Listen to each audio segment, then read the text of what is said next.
శేషు గారు, పార్లమెంటు ఎన్నికలు జరుగుతున్న నేపథ్యంలో వరంగల్ పార్లమెంట్ అనేది అత్యంత కీలకంగా మారుతుంది.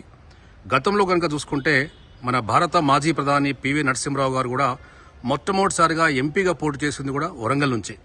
సరే, ఆ తర్వాత కాలంలో రామ్టెక్ కానీ, లేదంటే ఒరిస్సాలోని బరంపుర నియోజకవర్గం కానీ, నంద్యాల కానీ కొన్ని సందర్భాల్లో ఓడిపోయారు, గెలిచాడు, ఏకంగా భారత ప్రధాని అయ్యాడు.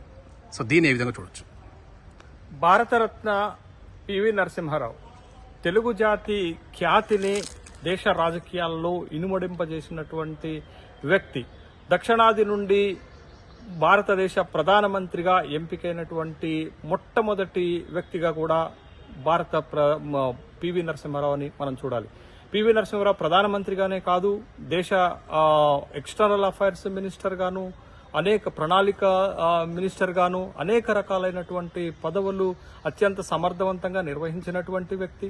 అదేవిధంగా ఉమ్మడి ఆంధ్రప్రదేశ్కి ముఖ్యమంత్రిగా వ్యవహరించినటువంటి ఒక సుదీర్ఘ రాజకీయ చరిత్ర అనుభవం కలిగినటువంటి పివి నరసింహారావు 1979లో వరంగల్ లోక్సభ స్థానం నుంచి ప్రాతినిధ్యం వహించినటువంటి వ్యక్తి.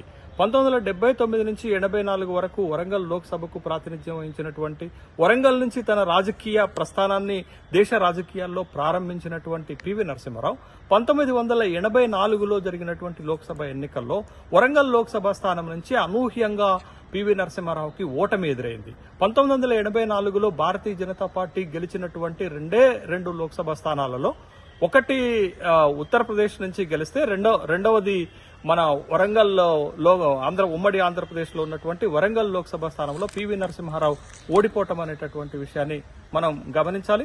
1984లో పివి నరసింహారావు గారు వరంగల్ లోక్సభలో జంగారెడ్డి పైన భారతీయ జనతా పార్టీ అభ్యర్థి జంగారెడ్డి పైన ఓడిపోయిన తర్వాత మళ్ళా పివి నరసింహారావుని కాంగ్రెస్ పార్టీ మహారాష్ట్రలో ఉన్నటువంటి రామ్టెక్ నియోజకవర్గం నుంచి నిలబెట్టి గెలిపించి కేంద్ర మంత్రి పదవులకు అవకాశం ఇచ్చినటువంటి సందర్భం ఉన్నది. తర్వాత రామ్టెక్ నుంచి వరుసగా గెలుస్తున్నటువంటి పివి నరసింహారావు గారు 1991-92లో జరిగినటువంటి లోక్సభ ఎన్నికల్లో రాజీవ్ గాంధీ మరణం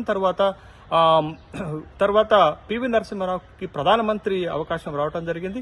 ప్రధానమంత్రి అవకాశం వస్తున్నటువంటి సందర్భంలో పివి నరసింహారావు గారు అటు రాజ్యసభలో గాని ఇటు లోక్సభలో గాని సభ్యుడిగా లేనటువంటి సందర్భంలో ప్రధానమంత్రిగా ఎంపికైన తర్వాత తెలుగు రాష్ట్ర నుండి ఉమ్మడి ఆంధ్రప్రదేశ్ నుంచి ప్రధానమంత్రిగా ఎన్నికైనటువంటి ఏకైక వ్యక్తి పివి నరసింహారావు కాబట్టి పివి నరసింహారావుని లోక్సభకు ఎంపిక చేయడానికి నంద్యాల అప్పటికి పార్లమెంటు సభ్యుడిగా లోక్సభ సభ్యుడిగా ఉన్నటువంటి ప్రతాప్ రెడ్డి చేత రాజీనామా చేయించి నంద్యాల నుంచి నిలబెట్టడం జరిగింది. నంద్యాల నుంచి 4 లక్షలకు పైగా పైచిలుకు ఓట్లతోటి గెలిచినటువంటి పివి నరసింహారావు గారు ఇదే ఉమ్మడి ఆంధ్రప్రదేశ్ నుంచి నంద్యాల నుంచి వరంగల్లో అనేక మంది స్నేహితులు ఉన్నటువంటి పివి నరసింహారావు ఇక్కడ ఓటమి బాధతోటి వరంగల్లోకి అడుగుపెట్టినటువంటి సందర్భాన్ని చూశాం.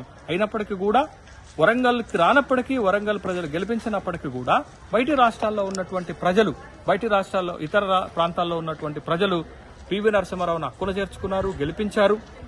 పివి నరసింహారావు అత్యున్నతమైనటువంటి పదవులు అటు కేంద్రంలోనూ ఇటు రాష్ట్రంలోనూ చేపట్టినటువంటి సందర్భాన్ని మనం చూశాం. అయితే పివి నరసింహారావు గారు ఎంత ఎత్తుకు ఎదిగినప్పటికీ కూడా తన సొంత ఊరికి గాని, తన సొంత ప్రాంతానికి గాని, వరంగల్కి గాని ఏమీ చేయలేదనేటటువంటి ఒక అభిప్రాయాన్ని కూడా వ్యక్తం చేసినటువంటి సందర్భాలు ఉన్నప్పటికీ, విమర్శలు ఎలా ఉన్నప్పటికీ కూడా దేశం కోసం ఇవాళ దేశము ఆర్థికంగా ఈ స్థాయిలో నిలబడింది అంటే పివి నరసింహారావు తీసుకొచ్చినటువంటి ఆర్థిక సంస్కరణలే భారతదేశానికి ఈ రోజు భారతదేశాన్ని ప్రపంచంలోనే 5వ పెద్ద ఆర్థిక వ్యవస్థగా నిలబెట్టాయనేటటువంటి విషయాన్ని గమనించాలి. పివి నరసింహారావు ఎప్పుడు కూడా సంకుచిత భావంతో ఒక ప్రాంతానికి పరిమితమైనటువంటి నాయకుడిగా పనిచేయలేదు. దేశ నాయకుడిగా దేశం కోసం, దేశ హితం కోసం, దేశ ప్రయోజనాల కోసం పనిచేసినటువంటి సందర్భం ఉంది. అది విదేశాంగ మంత్రిగా పనిచేసిన, ప్రణాళికా సంఘం మంత్రిగా పనిచేసిన, భారత ప్రధానమంత్రిగా పనిచేసిన, రాష్ట్ర ముఖ్యమంత్రిగా పనిచేసిన, మొత్తము రాష్ట్ర హితము దేశ హితం కోసం పనిచేసినటువంటి వ్యక్తే కానీ ఒక వర్గ ప్రయోజనాల కోసం, ఒక ప్రాంత ప్రయోజనాల కోసం పివి నరసింహారావు లాంటి ఒక మేరు నగధీరుడు పనిచేయనటువంటి సందర్భాన్ని మనం చూసాం. పివి నరసింహారావు పైన ఏ విమర్శలు ఎలా ఉన్నప్పటికీ కూడా ఇవాళ భారతదేశము ఈ స్థాయిలో ఆర్థికంగా నిలబడింది అంటే అది పివి నరసింహారావు చేసినటువంటి కృషిగానే మనం చూడాలి. అయితే పివి నరసింహారావుని వరంగల్ లోక్సభ పరిధిలో ఓడించటమే తన రాజకీయ జీవితంలో ఒక పెద్ద మచ్చగా బతికి ఉన్నంత కాలం తను భావించినటువంటి సందర్భమే. కాబట్టే వరంగల్ నగరానికి ప్రధానమంత్రి అయిన తర్వాతనే సగర్వంగా తలెత్తుకొని తిరిగి వచ్చినటువంటి సందర్భాన్ని మాజీ ప్రధానమంత్రి పివి నరసింహారావు రాజకీయ కోణంలో చూడాల్సినటువంటి అవసరం ఉంది.